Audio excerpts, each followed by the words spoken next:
ಮಾಜಿ CM S M Krishna ನಿಧನ. ತಡರಾತ್ರಿ ಸದಾಶಿವನಗರದ ನಿವಾಸದಲ್ಲಿ ವಿಧಿವಶ. ಕಳಚಿತ್ತು ರಾಜಕೀಯ ರಂಗದ ಹಿರಿಯ ಕೊಂಡಿ.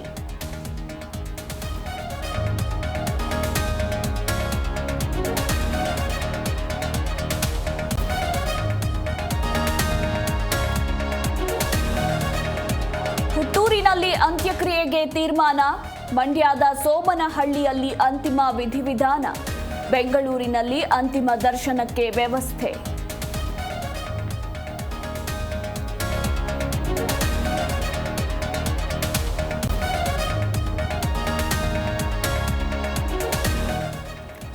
ಎಸ್ಎಂ ಕೃಷ್ಣ ಸಾವಿನಿಂದ ಆಘಾತಕ್ಕೀಡಾಗಿದ್ದೇನೆ.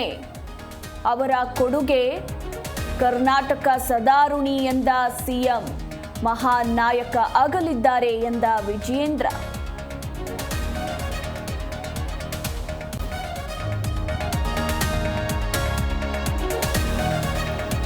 ಅರವತ್ತು ವರ್ಷಗಳ ಕಾಲ ಸುದೀರ್ಘ ರಾಜಕೀಯ ಸೇವೆ. ರಾಜಕೀಯ ಜೀವನದ ಕೊನೆಗಾಲದಲ್ಲಿ ಬಿಜೆಪಿ ಸೇರ್ಪಡೆ.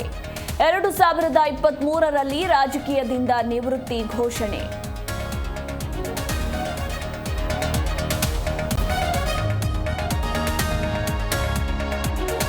ಸಾವಿರದ 1989ರಿಂದ 1992ರವರೆಗೂ ಸ್ಪೀಕರ್ ಆಗಿ ಸೇವೆ.